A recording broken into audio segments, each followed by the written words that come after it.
Mr. President Lula, welcome to our program. Seja bem-vindo ao nosso programa. Por participar do seu programa. O presidente Biden foi um dos primeiros líderes mundiais a parabenizá-lo por sua vitória nas eleições e a condenar o levante de 8 de janeiro. Vocês têm muito em comum em proteger a democracia. Esse será o principal tema do encontro de vocês aqui? Defender a democracia é uma obrigação de todos os democratas do mundo. Eu jamais imaginei que pudesse acontecer nos Estados Unidos da América do Norte a invasão do Capitólio. Como jamais imaginei que no Brasil, depois de uma eleição democrática, pudesse haver uma invasão no Congresso, na Suprema Corte e no Palácio Presidencial. Isso significa que você tem solta no mundo uma extrema-direita raivosa, uma extrema-direita muito nervosa, que utiliza fake news como se fosse um instrumento de fazer política, de conversar com as pessoas. E nós precisamos destruir, sabe, essa narrativa que eles utilizam contra os democratas. Aliás, ontem, eu quero dar os parabéns ao presidente Biden pelo seu discurso que ele fez no Congresso Nacional, que foi um discurso muito interessante. Era como se ele estivesse falando no Brasil, porque no Brasil acontece a mesma coisa que está acontecendo aqui. O seu oponente, Jair Bolsonaro, o ex-presidente que perdeu as eleições, está aqui nos Estados Unidos. Ele pediu um visto de 6 meses, mas ele já tem sido investigado pela Corte Suprema por supostas violações após a sua posse. O senhor acha que ele deveria ser autorizado a ficar nos Estados Unidos? O senhor falaria disso com o presidente Biden? Ele já tem praticamente 12 processos lá no Brasil e vai ter mais processos. Eu acho que em algum momento ele vai ser condenado em alguma corte internacional sobre a questão do genocídio por conta da Covid, porque metade das pessoas que morreram é por conta da irresponsabilidade do governo, e também ele poderá ser punido pelo genocídio contra os índios Yanomamis. Ou seja, que é uma coisa muito grave que aconteceu lá, e ele incentivava os garimpeiros, incentivava a jogar mercúrio na água, incentivava a poluir a água, que as pessoas bebiam naquele mundo bem escondido do restante do país. Então, eu acho que em algum momento ele vai ser condenado. Ele, na verdade, nem ficou lá para me dar posse. Ele fugiu do Brasil 3 dias antes, ainda fugiu no avião presidencial e veio se esconder aqui na casa de um amigo dele. De qualquer forma, um dia ele vai ter que voltar ao Brasil e ele vai ter que enfrentar todos os processos que estão movidos contra ele, porque eu posso te contar uma coisa, eu nunca pensei que alguém fosse capaz de destruir em apenas 4 anos, tudo que nós construímos em 13 anos no Brasil, ele destruiu em 4. É por isso que o nosso lema agora é união e reconstrução do Brasil. O senhor vai pedir para sua extradição para que ele seja deportado de volta ao Brasil ou não? Eu ainda não sei, porque eu não vou falar com o Biden sobre isso, porque isso vai depender muito da justiça brasileira. Eu sempre trabalho com a ideia de que todo mundo tem direito à presunção de inocência.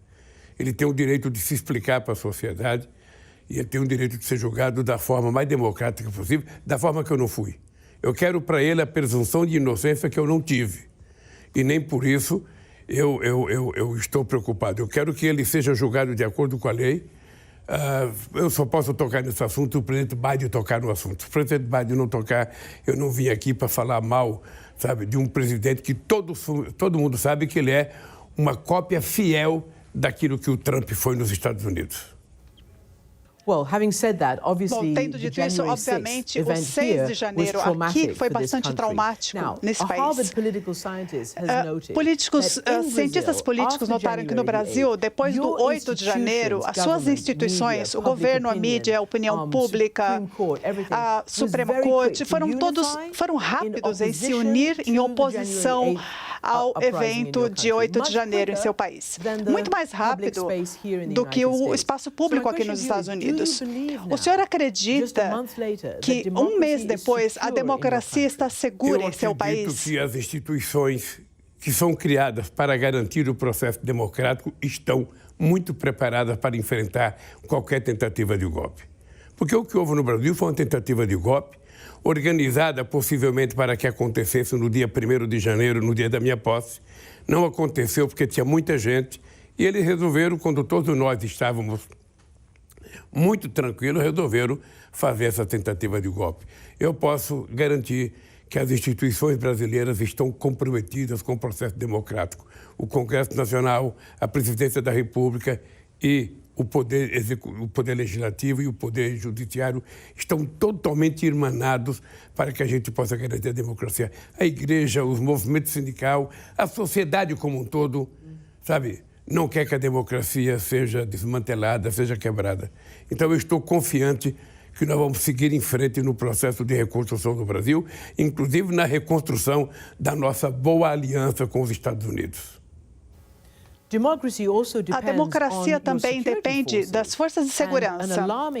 E um número alarmante dos membros dessas forças pareciam estar em conluio com os manifestantes do 8 de janeiro, tirando selfies com a escolta da polícia ao invés de pará-los. Muitos foram demitidos pelo seu governo. O senhor teve uma ação rápida e estão sendo investigados e processados. A minha pergunta é que o Brasil tem um histórico de ditadura militar.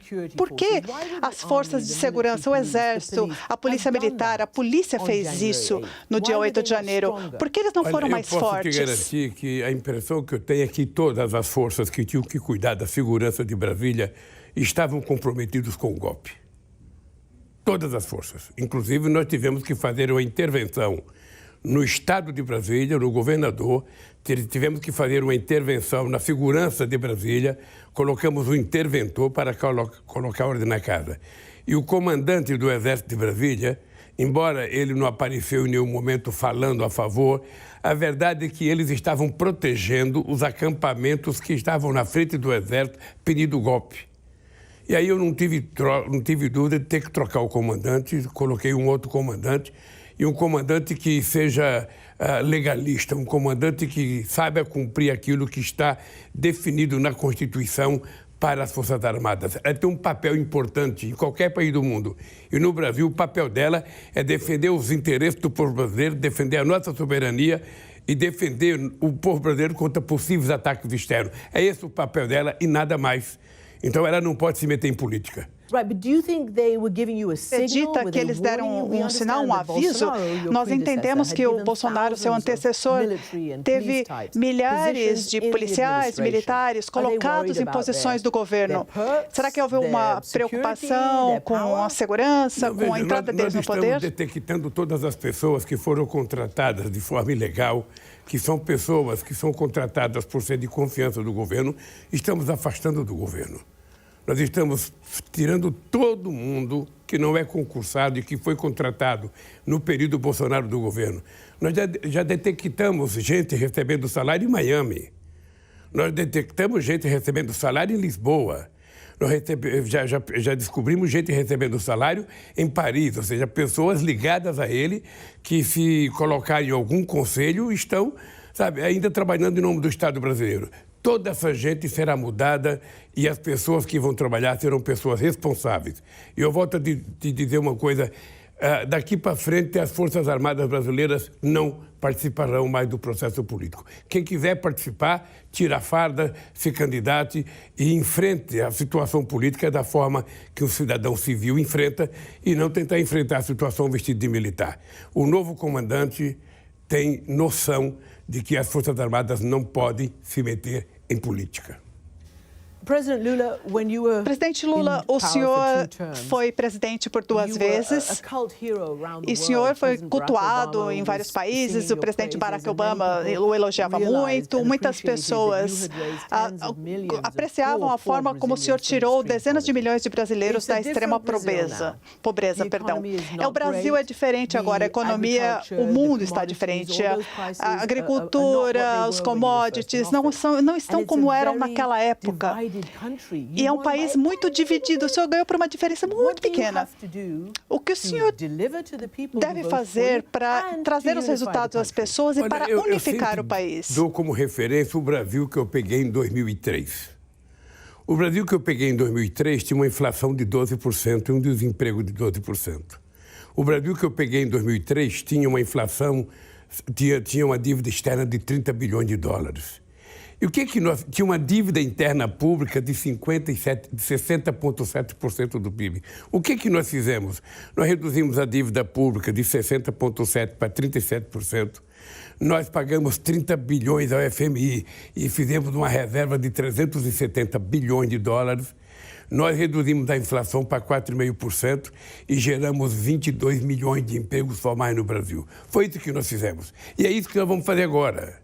É isso que nós vamos fazer agora. E a minha política é simples, é incluir o povo pobre no orçamento. O povo pobre tem que participar da economia. Nós temos que ter uma política muito forte de incentivo ao pequeno, sabe, e o médio empreendedor individual.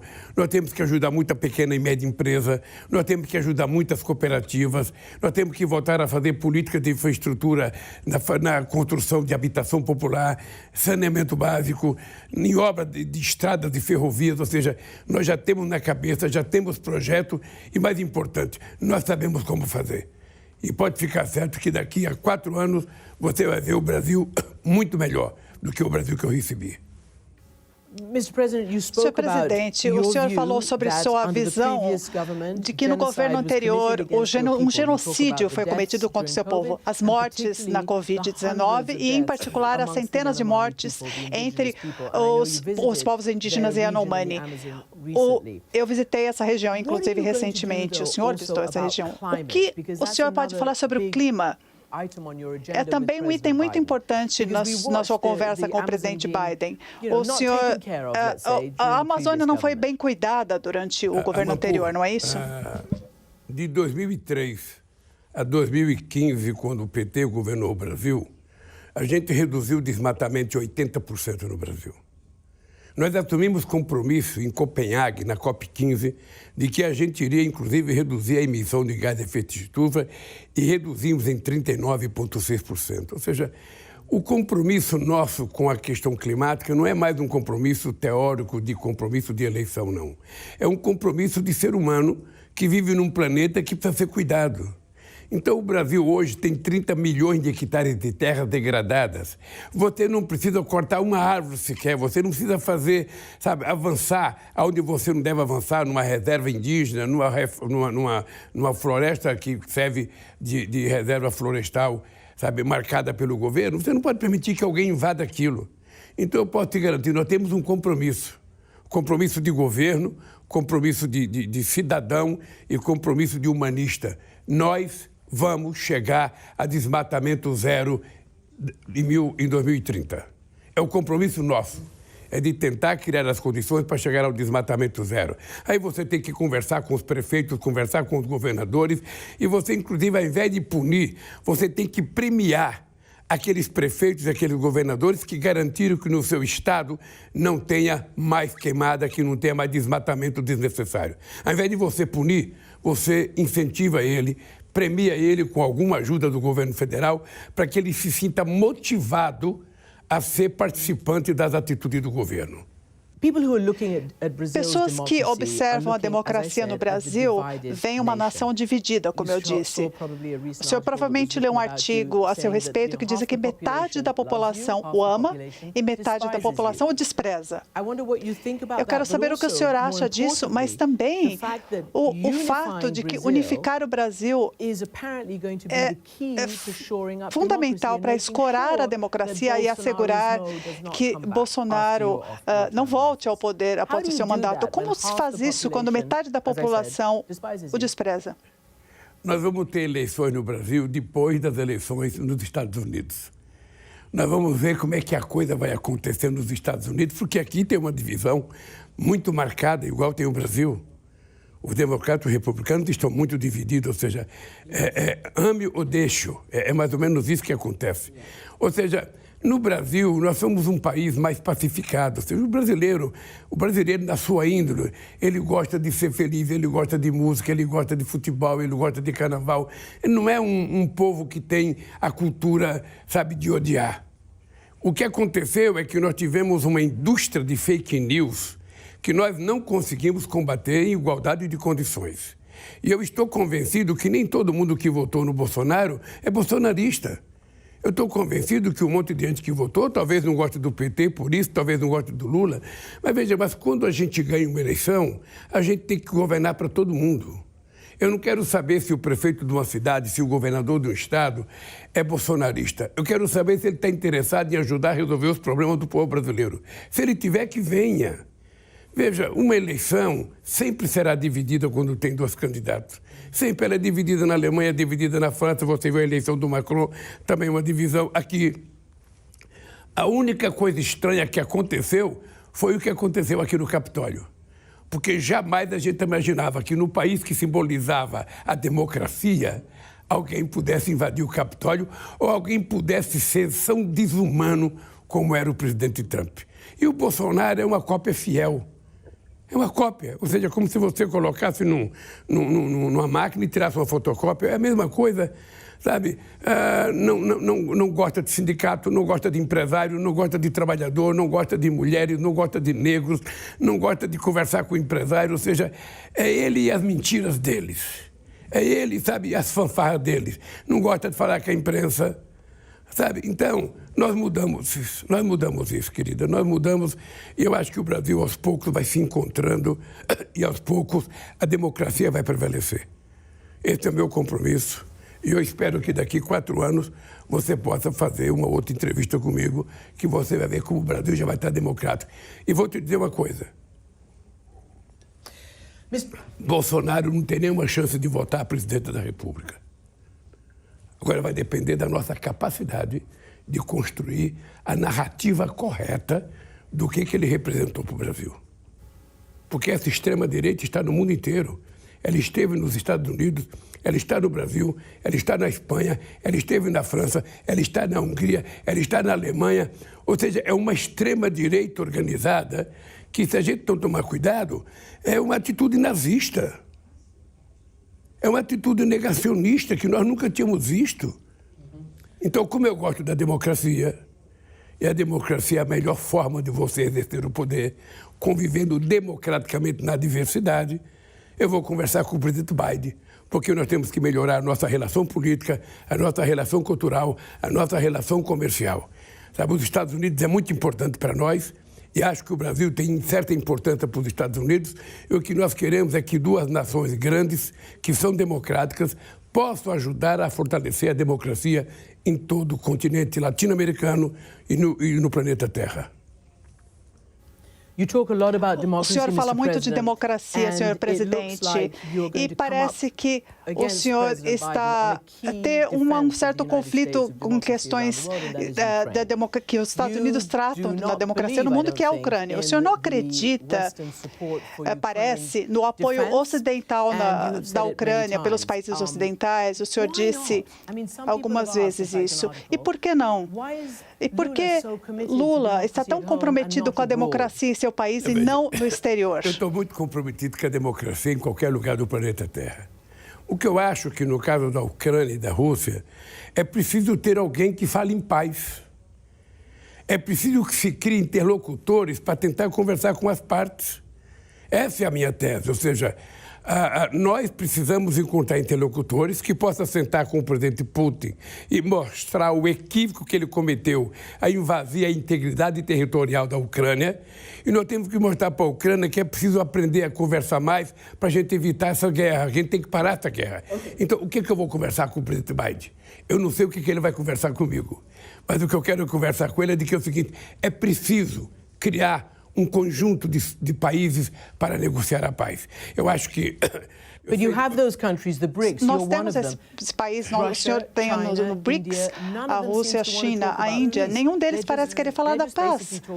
Eles estão falando sobre a Rússia, como ajudar a Rússia, talvez.